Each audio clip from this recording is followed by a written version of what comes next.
Hey YouTubers, I'm going to give you some information about how to install a hydraulic clutch kit on your Victory cross country or crossroads. This kit says in the instructions that it's for the Vegas and the Kingpin and the Jackpot, but it will work on a cross country, and I'll show you how I routed the cable, or the hose, I'm sorry.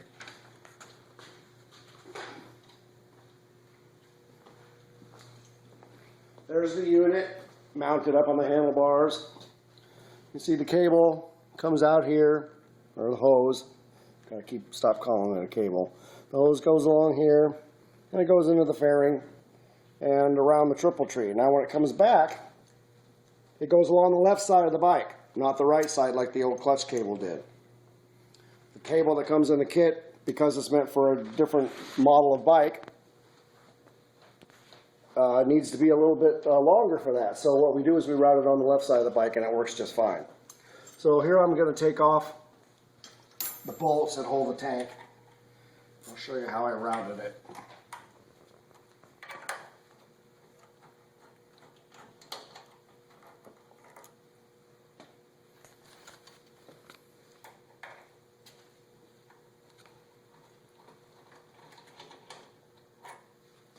I've already got this little ground wire disconnected here.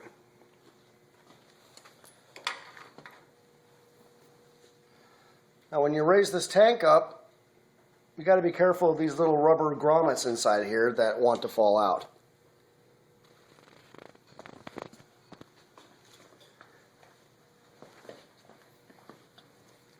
I just put my fingers underneath here while I'm lifting it up and make sure that they don't fall out.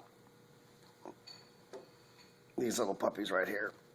You can take them out and leave them out so that they don't get lost. I'm going to set it back down.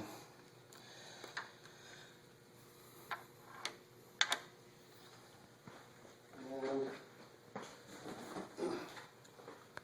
going to get my block of wood. I'm going to raise the tank up and put this right there, and that gives me just enough room to get the cable or the hose into position. Turn the light on. As you can see, the hose came around the triple tree, and it came down here. And when you raise the tank up, you can see how it's routed inside these plastic clips.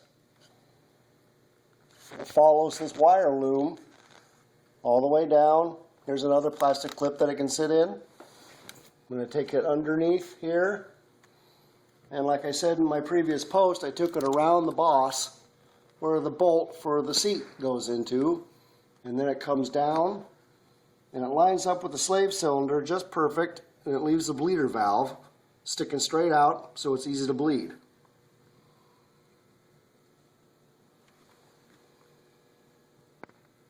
And that's basically how it's routed on my bike. I have to fill it and bleed it. I haven't done that yet, but I'm pretty sure it's going to work out just fine. Again, you focus on this rod right here. Do not bend this.